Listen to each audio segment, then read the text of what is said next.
హైదరాబాద్ లో జరగబోయే మనీ మంత్ర money manifestation classes కి ఇప్పుడే కాల్ చేసి రిజిస్టర్ అవ్వండి.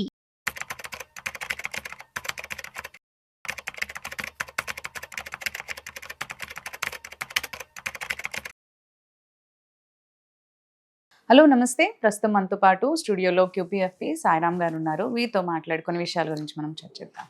హలో అండి, నమస్తే. నమస్తే మేడం. సో నార్మల్గా ఇప్పుడు ఇన్వెస్ట్ చేస్తూ ఉంటారు అందరూ కూడా, లైక్ మ్యూచువల్ ఫండ్స్ మంచి రిటర్న్స్ ఇస్తుంది అని చెప్పేసి, హయ్యర్ రిటర్న్స్ ఇస్తుంది అని చెప్పేసి ఇన్వెస్ట్ చేస్తూ ఉంటారు. బట్ కొన్నిసార్లు ఏమవుతుంది అంటే వాళ్ళు ఎక్స్పెక్ట్ చేసినంతగానో లేదంటే ప్రాపర్ రిటర్న్స్ అనేది వాళ్ళు తీసుకోలేకపోతున్నారు. బేసిక్గా అందరూ కూడా, అంటే మీకు తెలిసినంత ప్రకారం అందరూ కూడా చేసే కామన్ మిస్టేక్స్ ఏముంటాయంటారు అసలు ఇన్వెస్టర్స్? సో మనకి ఈక్విటీ ఇన్వెస్ట్మెంట్ వల్ల ఒక కామన్ థీమ్ ఉంటుందండి, investment return versus investor return. Okay. Investment return అంటే ఆ ఇన్వెస్ట్మెంట్ స్కీమ్ ఎంత రిటర్న్ జనరేట్ చేసింది over a period of time. Investor return అంటే ఇన్వెస్టర్ అందులోంచి ఎంత తీసుకున్నాడు. ఓకే. సో ఇది ప్రపంచవ్యాప్తంగా ఈ థియరీ అయితే ఉంది. నార్మల్ గా ఒక ఇన్వెస్ట్మెంట్ కనుక ఒక 15% రిటర్న్ ఇస్తే అందులో ఇన్వెస్టర్ సగం కూడా తీసుకోలేకపోతున్నాడు, అంటే 7-8% తీసుకుంటున్నాడు. సగానికి పైగా కోల్పోతున్నాడు. ఓకే. సో దీనికి మెయిన్ రీజన్స్ ఏంటి? నా దగ్గరకు వచ్చే క్లయింట్స్ కూడా నేను అనలైజ్ చేసినప్పుడు ఏంటంటే, ఫస్ట్ వచ్చేసరికి ఒక ప్రాపర్ హెల్త్ ఇన్సూరెన్స్ ప్లాన్ తీసుకో. ఒక 5 lakhs 10 lakhs అవే తీసుకుంటారు. లేకపోతే ఏంటంటే కార్పొరేట్ పాలసీ ఉంది కదా, ఆ కంపెనీ ఏదో వేరేదే అయినట్లు ఫీల్ అయిపోతారు. రేపు కావాలంటే రేపు నేను పాలసీ ఇవ్వను అనొచ్చు, లేదా నేను 5 lakhs నుంచి 3 lakhs తగ్గిస్తా అనొచ్చు. రైట్. సో అప్పుడు ఏంటి పరిస్థితి? Right right.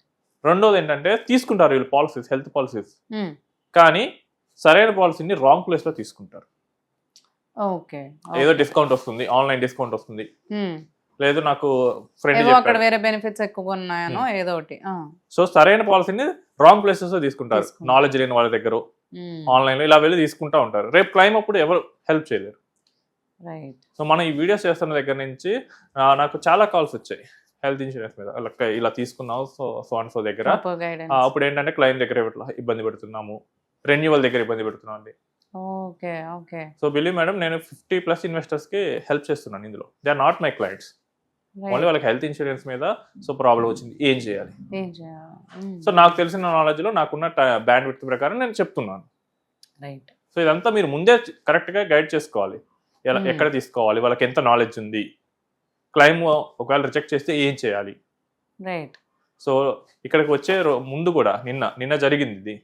సో ఆయన పాలసీ రెన్యూ చేసుకోవాలనుకుంటున్నాడు, కస్టమర్ కేర్ కాల్ చేశాడు. ఫస్ట్ ఒక ఆయన ఎత్తాడు, తర్వాత నెక్స్ట్ ఇంకొకళ్ళు, ఓకే, తర్వాత మళ్ళీ ముగ్గురు మారారు. ప్రతి వాళ్ళకి ఇదే సేమ్ ప్రాబ్లం, మళ్ళీ సేమ్ ఎక్స్ప్లెయిన్ చేయాలి తను. రైట్. ఆయనకి ఏంటంటే ఆన్లైన్ నాలెడ్జ్ ఎక్కువ లేదు. ఓకే. సో ఇక్కడ ఏంటి, ఒక సింగిల్ పాయింట్ ఆఫ్ కాంటాక్ట్ ఉంటే మీకు ఈజీగా ఉండేది. రైట్. నెక్స్ట్ మూడోది వచ్చేసరికి టర్మ్ ఇన్సూరెన్స్ తీసుకోమంటే ఏదో ఫ్రెండ్స్ కోసం తీసుకున్నట్లు, లేదా చెప్పిన వాళ్ళ కోసం తీసుకున్నట్లు 1 CR or 2 CR తీసుకుంటారు. So 30 years person monthly 2 lakhs earn చేస్తున్నాడు. ఆయన 2 CR పాలసీ తీసుకుని నాకు సరిపోతుంది కదా అన్నాడు. ఆయనకు 4 years బ్యాక్ ఆయన శాలరీ చూస్తే 7 lakhs per year, ఇప్పుడు ఆల్మోస్ట్ 25 lakhs వస్తుంది. ఆయనకున్న టాలెంట్ ప్రకారం నెక్స్ట్ 5-6 years లోనే అది 50 lakhs రీచ్ అవుతుంది. అంటే ఫ్యామిలీ 50 lakhs స్పెండ్ చేస్తుంది కదా అప్పటికి. అప్పుడు 2 CR ఏమాత్రం సరిపోతుంది. సో యాడిక్వేట్ టర్మ్ ఇన్సూరెన్స్ తీసుకోరు, ఏదో ఉంది కదా అని తీసుకుంటారు. అండ్ ఇంకోటి వచ్చేసరికి ఇన్వెస్ట్ చేసేటప్పుడు ప్రొఫెషనల్ అడ్వైస్ తీసుకోరు. రైట్. ప్రొఫెషనల్ అడ్వైస్ తీసుకుంటే ఆ గైడెన్స్ అనేది డిఫరెంట్ ఉంటుంది అంట. ఇప్పుడు ఏం చేస్తారంటే, ఒక వెళ్ళారనుకోండి ప్రొఫెషనల్ దగ్గరికి వెళ్తే వాళ్ళు కొన్ని సజెషన్స్ చేస్తారు, దీన్ని ఫ్రెండ్స్ తో ఎవాల్యుయేట్ చేసుకుంటారు, లేదా స్పౌస్ తో ఎవాల్యుయేట్ చేసుకుంటారు. సో ఇప్పుడు సింపుల్ గా చెప్తాను మేడం, మీకు ఏదో పర్సన్కి ఏదో హెల్త్ ఇష్యూ వచ్చింది, డాక్టర్ వెళ్తే సర్జరీ చేయాలని చెప్పాడు. సో దీని ఇప్పుడు మనం స్పౌస్ డిస్కస్ చేసినప్పుడు, సర్జరీ ఎందుకు, మనం మెడిసిన్ వాడితే తగ్గిపోయింది కదా అంటే ఎలా ఉంటుంది. So who is the expert in that domain? It's doctor. Doctor has to decide.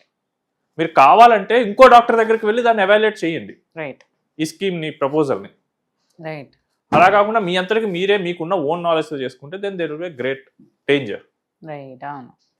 So ఎందుకంటే ఇక్కడ నాకు చాలా మంది చూస్తాను, ఇన్వెస్ట్మెంట్ ప్రపోజల్ వచ్చినప్పుడు మ్యూచువల్ ఫండ్స్ లో చేద్దామంటే కనుక చాలా మంది వాళ్ళ ఫ్యామిలీ మెంబర్స్ ఆపేస్తున్నారు, because they don't know about it.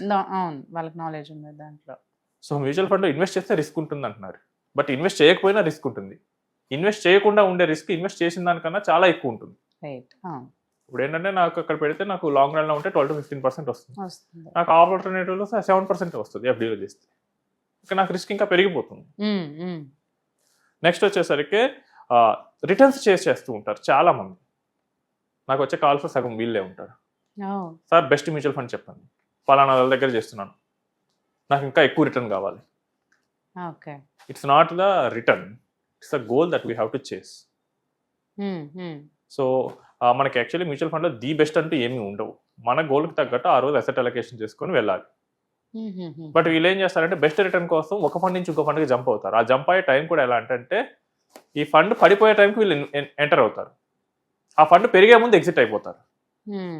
At the end of the day nominal returns చేసుకుంటారు. రైట్. ఒక పర్సన్ ఇట్లానే పోర్ట్ఫోలియో చేసుకున్నాడు, 10 years నుంచి చేశాడు. ఆయన టోటల్ XIRR మేము క్యాలిక్యులేట్ చేసాము. It was almost 11%. దాని బదులు ఆయన ఒక నిఫ్టీ 50లో కానీ నిఫ్టీ 500లో ఉంటే కానీ ఆయన ఇంకా ఎక్కువ రిటర్న్ వచ్చేది. రైట్. సో అదే investment return versus investor return. Investor ఏం చేస్తారంటే నేను తెలివైనోడిని, నేను ఆ నెక్స్ట్ బెస్ట్ పర్ఫార్మింగ్ ఫండ్ని కనుక్కోగలను అని చెప్పేసి ఉన్న అన్ని స్కీమ్స్ని అనలైజ్ చేసేసి నెక్స్ట్ బెస్ట్ ఏంటో చూసుకొని అందులోకి వెళ్ళిపోతాడు. బట్ తీరా ఆయన వెళ్ళే టైంకి అది పడిపోవడం మొదలెట్టింది. అది తేరుకోవడానికి 2-3 ఏళ్ళు పట్టుద్ది. మళ్ళీ సైకిల్ రిపీట్. సో ఆయన రిటైర్మెంట్కి 5 crores కావాలి. సో అలా గోల్ పెట్టుకున్నాను అనుకుంటే 5 crores చేయొచ్చు. బట్ అట్లా కాకుండా నాకు బెస్ట్ రిటర్న్ కావాలి. ది బెస్ట్ అనేది ఎవరు చెప్పలేరు, only God can tell. So ఈ ప్రపంచంలో ఏ ఎక్స్పర్ట్ చెప్పలేడు. అలా చెప్తున్నారంటే అక్కడ ఏదో రాంగ్ ఉన్నట్లు. నెక్స్ట్ వచ్చేసరికి డిస్ట్రాక్ట్ అవుతారు. ఒక ఆల్రెడీ వీళ్ళు వస్తారు, బాగానే ఇన్వెస్ట్ చేస్తారు, కానీ వీళ్ళు ఫ్రెండ్స్ లేకపోతే బయట వాళ్ళు చెప్పిన మాటలు విని డిస్ట్రాక్ట్ అయిపోతారు. అరే నీ ఫండ్స్ బాగాలేవు, సో ఆయన ఫండ్స్ ఏదో బాగున్నాయి అనుకుంటారు, అవి బాగోవు. ఆ పాయింట్ ఆఫ్ టైంలో ఆ ఫండ్ పర్ఫామ్ చేయలేదు అంతే. So last 1 year small caps perform చేయలేదు. సో ఒక ఆయన ఒక క్లయింట్కి ఏంటంటే అసెట్ అలొకేషన్ చేసి నేను 5% స్మాల్ క్యాప్ పెట్టాను. ఈయన వాళ్ళ ఫ్రెండ్ ఏంటంటే యూట్యూబ్ నాలెడ్జ్ మొత్తం, సో సరైన అవగాహన లేదు. సో ఆయన దృష్టిలో ఏంటంటే small caps will deliver the best. ఈయన పోర్ట్ఫోలియో చూసారంటే ఈ దాంట్లో ఏంట్రా ఓన్లీ 5% స్మాల్ క్యాప్ ఉంది, ఇది తప్పు, ఆయన అడ్వైజర్ నీకు తక్కువ రిటర్న్ ఇస్తున్నాడు అని చెప్పాడు. సో ఇద్దరిని మాట్లాడాం ఫోన్లో తీసుకుని. సో ఆయన పోర్ట్ఫోలియో ఏంటి మొత్తం ఇవన్నీ అడిగాను. సో ఇది ఎక్కడి నుంచి చెప్పారంటే యూట్యూబ్లో నేను ఇట్లా చూసాను, అది ఇది మొత్తం చెప్పాడు. మొత్తం డైరెక్ట్ ఫండ్స్ బాగా ఇస్తాయి రిటర్న్, ఈ స్మాల్ క్యాప్ ఇంకా బాగా ఇస్తాయని చెప్పారు. సో మా దగ్గర డేటా ఉంటుంది. Last 10 years it's not the small cap, it is the mid cap that has given return. Small cap కన్నా మిడ్ క్యాప్ ఎక్కువ ఇచ్చింది. ఒకసారి వెళ్ళి చూసుకోండి గూగుల్లో అని చెప్పాను. ఆయన డేటా చూడగానే మైండ్ బ్లాక్ అయింది. నెక్స్ట్ ఇండెక్స్ ఫండ్స్లో ఇన్వెస్ట్ చేయాలని చెప్పాడు. మేము ఇండెక్స్ ఇవ్వం, మల్టీ అసెట్ ఇస్తాం. ఎందుకంటే ఇండెక్స్ కన్నా తక్కువ రిటర్న్ కట్, ఎందుకంటే ఇండెక్స్ కన్నా తక్కువ రిస్క్తో ఉంటుంది, సేమ్ రిటర్న్ ఇస్తాయి. సో ఆయనకి ఇవేమి తెలియదు, లోపల డేటా ఉండదు. ఎందుకంటే వీళ్ళకి ఏంటంటే ఆ టైంలో ఉన్న డేటా మాత్రం అవైలబుల్ ఉంటుంది. మేము పాస్ట్ డేటా మొత్తం మేము సాఫ్ట్వేర్ అనలైజ్ చేసుకుంటూ చూస్తూ ఉంటాం. సో ఇదేంటి డైరెక్ట్ బెటర్ అంటారు. డైరెక్ట్ ఎవరికి బెటరు? మీరు ఎవరైతే ఒక పోర్ట్ఫోలియో మేనేజర్ని హైర్ చేసుకోగలరో వాళ్ళకి బెటర్. అంతేగాని without investing without any assistance మీరు ఇన్వెస్ట్ చేస్తే కనుక రేపు ఎలాంటి సిచ్యువేషన్స్ వస్తాయి ఎవరికి తెలియదు. ఒక అడ్వైజర్ ఉంటే కనుక మీకు హెల్ప్ఫుల్ అవుతాయి. చాలా మంది ఏంటంటే నెక్స్ట్ వచ్చేసరికి F&O ఇన్వెస్ట్ చేస్తారు. F&Os మెయిన్గా పెట్టింది ఏంటంటే హెడ్జింగ్ కోసం. కానీ వీళ్ళు ఏం చేస్తారంటే స్పెక్యులేషన్ కోసం ఇన్వెస్ట్ చేస్తారు.